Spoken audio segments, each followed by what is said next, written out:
할렐루야! 사망 권세를 이기시고 우리 주님 예수님께서 우리를 위해 다시 살아나셨습니다. 모두들 축하드립니다. 영광된 부활의 아침 막달라 마리아처럼 주님을 만나셨나요? 저는 설교자로서 그 어느 때보다 은혜로웠습니다. 설교 준비 중에 오랜만에 참 많이 감격의 눈물을 흘리며 설교를 준비했습니다. 주체할 수 없는 눈물이 그냥 막 흐르더라고요. 시편 118편에는 놀라운 표현이 있습니다. 여호와 하나님의 이름으로 오시는 분께서 말씀하시기를 내가 죽지 않고 살아서 하나님께서 하신 일을 선포하겠다는 표현입니다. 내가 죽지 않고 살아서, 이 표현은 하나님께서 보내신 그분을 죽음에 버려두지 않으셨다는 사실을 축하하면서 한편으로는 그날을 주님께서 정하신 날, 여호와의 크고 놀라운 날로 구별하고 기리고 있습니다. 왜 그날이 놀랍고 구별된 날일까요? 그분의 구원 행위로 인해 모든 민족과 백성이 다시 한번 살아계신 하나님을 내 아버지로 고백할 수 있게 되었기 때문입니다. 하나님께서 보내신 그분이 누구냐? 시편 118편에서는 이분의 정체에 대해서 구체적으로 누구다라고 말하지 않습니다. 그 이름을 예측하기 위해서는 본문을 보다 더 자세히 살펴보아야만 합니다. 그 중에서도 하나 예를 들면 이미 잘 알려져 있는 집 모퉁이의 머릿돌 비유입니다. 집 짓는 건축가가 필요 없다고 생각하고 내버린 돌이 있습니다. 하지만 하나님께서는 전혀 쓸모없다고 이미 판단되어 버려진 돌을 주워다 건물의 가장 중요한 부분인 모퉁이 돌로 사용하십니다. 하나님의 원수들로부터 버림을 받았다가 하나님 나라의 가장 귀한 축복의 통로로 사용된 분이 누구이십니까? 아무 죄도 없이 미움을 받았고 넘어뜨리려는 원수들에 의해 애워싸여 온갖 갖은 수모와 박해를 받은 분이 누구이십니까? 하늘 권능으로 오시어 이 세상 역사 속에서 살았던 분을 가리킵니다. 시편 118편은 계속해서 구원을 노래하고 있고 그 구원의 날은 하나님께서 구별해 주신 날인데 우리 모두 이 날에 기뻐하고 즐거워하는 날이라고 노래하는 점도 그분의 정체를 짐작하게 합니다. 우리의 구원자, 하나님의 아들, 세상을 구원할 예수 그리스도 우리 주님이십니다. 그렇기 때문에 이 세상이 제 아무리 어두운 역사라고 해도 생명의 빛이 칠흑 같은 어둠을 뚫고 들어와 온 세상을 환하게 비추기 때문에 희망이 있고 소망이 있고 꿈과 비전이 생기는 것입니다. 사실 시편 118편은 6월절 잔치 때 사용된 시편 노래들 중 하나입니다. 113편에서 118편이 그 노래들인데요. 예로부터 천한 자들, 궁핍한 자들과 연약한 자들을 들어 세우셔서 인간들이 만들어 놓은 고정된 사회의 질서를 뒤엎으시는 하나님이신 주님을 찬양하는 노래였습니다. 114편은 이 세상을 다스리는 주님의 주권의 표현으로서 출애굽을 언급하고 있고 115편은 이스라엘의 도움 되시는 주님을 열방과 그들이 섬기는 신들과 대조시키고 있습니다. 그리고 116편은 사망에서 건지신 주님의 구원을 노래하고 있고 117편은 주님을 찬양하도록 모든 나라를 부르고 있습니다. 그 마지막에 여호와 하나님의 이름으로 오시는 분이 이 세상을 구원하심을 노래하고 있는 것이죠. 신약에서는 오직 예수님만이 주님의 이름으로 오시는 분으로 불려져지고 있습니다.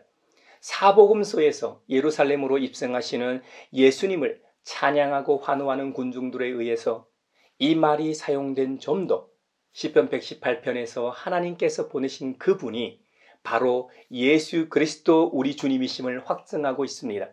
그러므로 우리는 성경을 읽을 때 언제나 이 신구약의 전체를 통해 상하, 좌우, 긍정과 부정, 개별과 보편 등 전체를 아우르고 조화롭게 보아야만 함을 깨닫게 됩니다.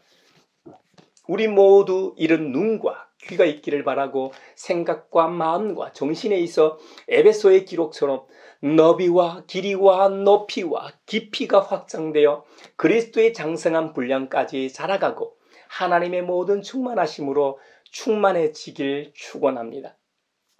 이렇듯 하나님께서는 훼손된 피조 세계와 특히 하나님의 형상을 닮은 인간들을 회복하시기 위해 예수님을 보내셨습니다. 이사야 25장에 의하면 구원의 하나님께서는 시온산에서 이 일을 이루신다고 했습니다. 하나님께서는 이 세상 모든 민족을 시온산으로 부르십니다. 그곳에서 풍성한 잔치를 베푸신다고 합니다. 은유적으로 기름진 것과 오래된 포도주, 제일 좋은 살코기와 잘 익은 포도주로 잔치를 베푸신다고 합니다.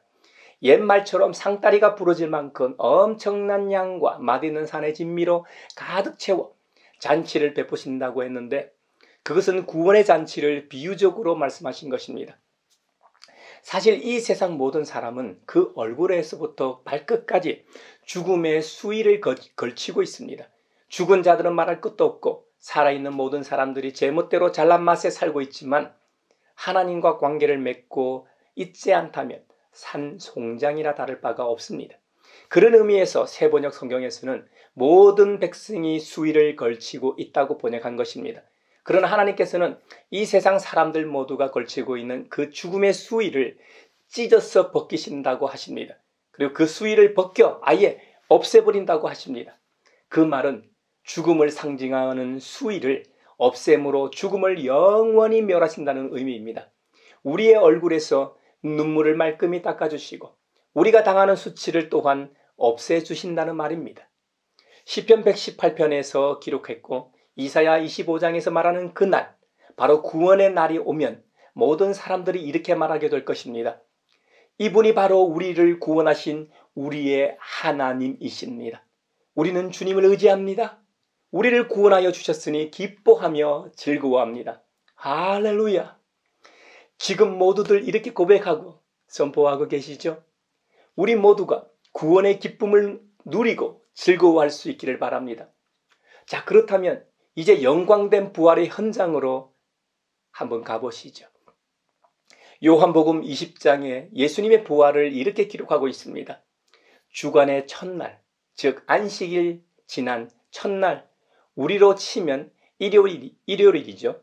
이 신앙인들에게 있어서는 주일이라고 하죠. 바로 이날, 이른 새벽에 막달라 사람 마리아는 다른 제자들에 비해 예수님을 각별히 사랑했던 것 같아요.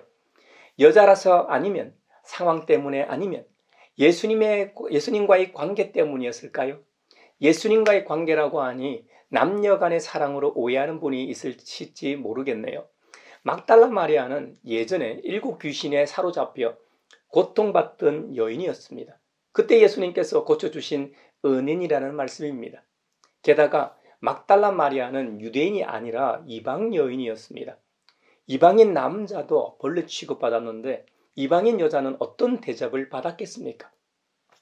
사마리아 수가성 여인을 생각해 보시면 잘 아실 겁니다. 그녀가 누구보다도 예수님을 더 사랑할 수밖에 없는 관계였다는 말입니다. 안식 후 첫날 이른 새벽에 막달라 마리아가 주님께서 묻히신 무덤에 가보니 말도 안 되는 광경이 펼쳐져 있었습니다. 예수님의 무덤을 가로막고 있던 거대한 돌문이 옮겨져 있었습니다. 그 무덤을 지키고 있던 병사들은 온데간데 없었습니다. 예수님의 이 적대자들이나 이 도굴꾼들이 예수님의 시체를 훔쳐갔을지도 모르는 상황이었습니다. 막달라 마리아는 어찌할 바를 몰랐습니다. 어떻게 하지? 어떻게 하지? 당황하며 생각하다 수제자 베드로가 생각났습니다. 그래서 예수님께서 사랑하시던 제자 베드로에게 달려갔습니다. 베드로는 울며 어찌할 바를 모르는 이 막달라 마리아를 진정시키며 무슨 일이냐고 묻습니다. 이에 막달라 마리아가 베드로에게 말합니다. 누가 주님을 무덤에서 가져갔습니다. 어디에 두었는지 모르겠습니다. 베드로는 말도 안 되는 소리를 하지 말라고 하면서 어떻게 된 일인지 자초지종을 묻고서는 예수님께서 생전에 더 사랑하시던 다른 제자와 함께 무덤으로 달려갔습니다. 예수님의 무덤에 가보았더니 진짜로 거대한 돌문이 옮겨져 있고 무덤을 지키고 있던 병사들도 없었습니다. 체력 좋고 성질 급한 베드로였지만 스피드는 다른 제자가 더 좋았던 모양이죠. 다른 제자가 무덤에 먼저 도착했습니다. 무서워서 그랬을까요? 낙심돼서 그럴까요? 수제자 베드로를 존중해서 기다린 것일까요? 그는 무덤 안으로 들어가지는 않았다고 성경은 기록합니다. 무덤이 비어있는 것만 확인하고 베드로를 기다렸습니다. 성질 급한 베드로는 뒤늦게 도착했지만 곧바로 예수님의 시신이 모셔져 있는 무덤 안으로 들어갔습니다. 근데 이게 어떻게 된 일일까요? 예수님의 시신은 사라지고 없고 예수님의 몸을 쌌던 삼배, 개역 개정판에서는 세마포라고 번역했습니다. 요즘은 리넨 제품이 참 많이 입으시죠. 바로 그 원단입니다. 예수님의 시신이 놓여 있어야 하는 그 자리에 예수님은 없고 예수님의 시신을 쌌던 삼배만 그 자리를 지키고 있었습니다. 몸을 감싼 삼배는 시신이 놓여 있던 자리에 놓여 있었지만 예수님의 이 머리를 싸맸던 삼배 수건은 누가 이 개놓은 것처럼 개켜 있었다고 했습니다. 만약에 누군가 시신을 급히 옮겨야 했다면 이렇게 했을 리가 없죠. 하지만 이때만 해도 제자들은 예수님께서 다시 살아나셨다고는 꿈에도 상상하지 못했습니다. 그냥 예수님의 시신이 사라졌다고만 생각했습니다. 이것이 일반적인 세상 생각이 아닙니까? 물리적 현상, 생리학적 현상을 뛰어넘는 일을 상상할 수 없는 세상에서는 이것이 일반적인 일입니다. 하지만 믿음의 세계는 그렇지 않습니다. 물리적이고 과학적인 설명을 뛰어넘는 세계입니다. 하나님을 창조주이심을 믿는 사람이 예수님의 부활을 믿지 못한다면 그 믿음은 뭔가 잘못된 믿음입니다. 아무것도 없는 세상에서 말씀으로 천지 만물, 온 우주를 창조하신 일이 어려울까요? 아니면 이 땅에 성육신하신 예수님이 한번 죽었다가 다시 살아나는 것이 어려울까요? 제자들은 이상하다고 생각하면서도 다시 자기들이 있던 자리로 그냥 돌아갔습니다. 물론 제자 공동체에서는 이 일로 난리가 났겠지만 그렇다고 그들이 할 수 있는 일이 없었습니다. 사라진 예수님의 시신을 찾을 수도 없고 찾기 위해 시도하다 자기들도 신변의 위협을 받아 어떻게 될 줄 모르는 상황이었기 때문이죠. 그런데 막달라 마리아는 베드로 일행을 따라가지 않고 예수님이 묻히신 무덤 밖에 서서 울고 있었습니다. 예수님께서 죽으신 것만으로도 절망인데 그분의 시신도 이제 사라졌으니 진짜 절망이었을 겁니다. 너무 낙심대에 몸을 굽혀 울고 있었습니다. 주저앉아서 덜썩 주저앉아서 울고 있었죠. 근데 아직까지 막달라 마리아는 본인이 직접 예수님의 무덤 안으로 들어가 보지는 않은 상황이었습니다. 어느 정도 진정이 됐는지 너무 황망해서 그런지 무덤 밖에서 무덤 속을 들여다보았습니다. 그런데 놀라운 일이 자신 앞에 펼쳐졌습니다. 흰옷을 입은 천사 둘이 앉아 있었습니다. 빛나는 흰옷은 이 땅의 의미가 아닙니다. 천사들의 빛나는 옷 때문에 무덤 안에 들어가지 않아도 볼 수 있었을 겁니다. 일반적으로 천상 세계를 상징하는 표현입니다. 천사의 출현은 천국의 능력이 그곳에서 역사했다는 증거입니다. 한 천사는 예수님의 시신이 놓여있던 자리 머리맡에 있었고 다른 한 천사는 발치에 서 있었습니다. 막달라 마리아 앞에 나타난 천사들은 예수님의 부활을 증언하고 있던 삼배와 천을 증언이 이 사실임을 확인시켜 주는 것이죠. 더불어 그들의 존재 자체만으로도 마리아가 우려했던 예수님의 적대자들이 도굴꾼의 짓이 아님을 증언하고 있습니다. 전능하신 하나님으로부터 오신 분, 계시된 목적을 위하여 예수님을 데려가셨음을 증명하는 것이죠. 막달라 마리아는 자신이 헛것을 보는 줄 알았습니다. 자신의 눈을 비비며 다시 보았는데 여전히 이상한 형체가 보였습니다. 그런데 천사들이 마리아에게 말을 겁니다. 여자여, 왜 우느냐? 천사들은 예수님께서 다시 살아나셨다고 즉시 선포하거나 말하지 않았습니다. 단순히 마리아에게 우는 이유를 물을 뿐입니다. 그것은 예수님을 찾는 이유를 묻기 위한 질문을 더욱 명료하게 하기 위함입니다. 마리아는 이제 환청이 다 들리네 생각했지만 그래도 그 말에 답했습니다. 누가 우리 주님을 가져갔습니다. 어디에 두었는지 모르겠습니다. 이렇게 말하고 있는데 뭔가 자신의 뒤에 있는 느낌이 들어 뒤로 돌아봤습니다. 며칠 전에 진짜로 죽으셨고 지금은 그 시신조차 묘연한 예수님이 바로 거기에 서 계셨습니다. 하지만 막달라 마리아는 자신이 그렇게도 애타게 찾고 있었던 예수님을 알아보지 못했습니다. 이어 예수님이 사랑하시는 마리아에게 말씀하십니다. 여자여, 왜 울고 있느냐? 누구를 찾느냐? 마리아는 실제로 대화를 하고 있는 그가 공원묘지 전체 관리인인 동산지기인 줄 알고 대답합니다. 당신이 그분을 옮겨 놓았거든. 어디에다 두었는지를 내게 말해주세요. 내가 그분을 모셔가겠습니다. 이 말에 우리 예수님의 마음이 어땠을까요? 막달라 마리아야, 네가 참으로 나를 사랑하는구나 하셨을 것 같아요. 이에 예수님께서 마리아를 부르십니다. 마리아야. 이제야 마리아의 눈과 귀가 밝아졌는지 그렇게 사랑하고 사랑하는 주님을 알아보고 라보니, 라보니, 라보니 하고 불렀습니다. 3번 불렀다는 게 아닙니다. 성경에는 1번 불렀습니다. 일반적으로 나의 선생님을 뜻하는 랍비이지만 경우와 발음에 따라 라보니 또는 라보니라고 말하기도 합니다. 여러분, 여기서 이것 하나만큼은 진짜로 궁금하지 않으십니까? 막달라 마리아는 자신이 그토록 찾고 있던 예수님을 직접 보았는데 왜 알아보지 못했는가? 처음 보는 것도 아니고 적어도 3년 동안 직접 보았고 측근에서 보살피며 모셨던 주님이신데 말이죠. 다른 복음서에서도 부활 기사를 보면 똑같이 알아보지 못했습니다. 예수님을 떠나 엠마오로 가던 두 제자도 몇 시간을 함께 가면서 대화도 나누었는데 예수님을 전혀 알아보지 못했습니다. 디베라 호수에서 물고기를 잡고 있던 제자들조차 바닷가에 서 계신 예수님을 알아보지 못하지 않았습니까? 하지만 마가복음에서 그 힌트를 알 수 있습니다. 부활하신 예수님께서는 다른 모양, 다른 모습으로 나타나셨다고 기록하고 있습니다. 엠마오로 가던 두 제자들은 성경에 의하면 그들의 눈이 가려져서 예수님을 알아보지 못했다고 기록하고 있습니다. 하지만 후에 그들의 눈이 열려서 다시 살아나신 예수님을 알아봤다고 기록하고 있습니다.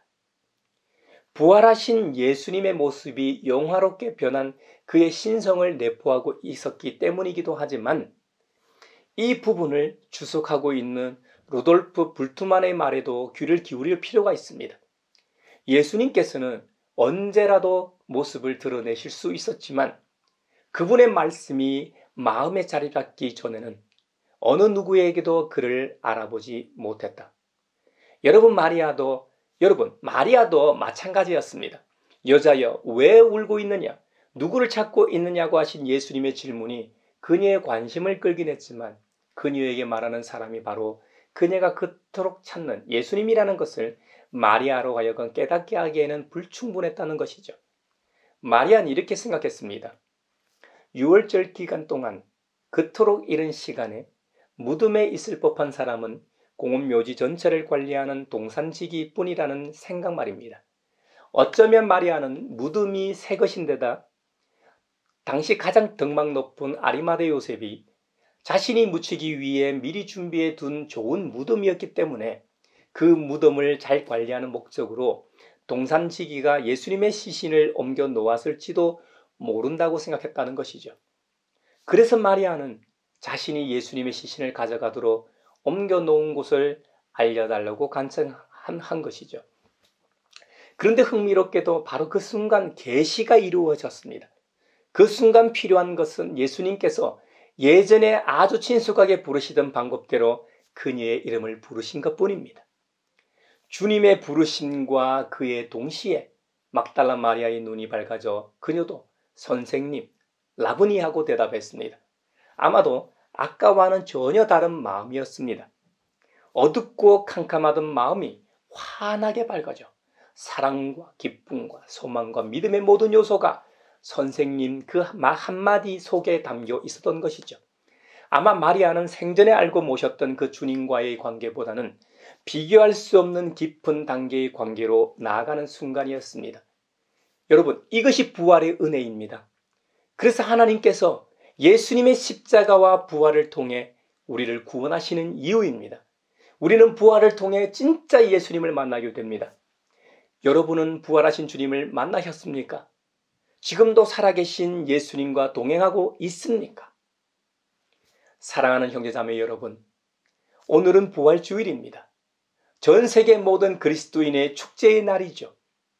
우리 하나님 아버지께서 작정하신 날, 이 세상으로부터 구별하신 날, 바로 구원의 날인 말입니다. 우리는 이날 기뻐하고 기뻐하며 즐거워하고 즐거워하며 다시 살아나신 우리 주님 예수 그리스도를 축하하며 주님의 이름을 높여 드려야 합니다. 우리 가양교회가 이런 교회가 되기를 바라며 기도하며 축원합니다. 이 자리에 있거나 이 영상을 보시는 모든 분들이 그런 분들이 되길 부활하신 주님의 이름으로 축원합니다. 우리 주님 예수님께서 다시 살아나셨습니다.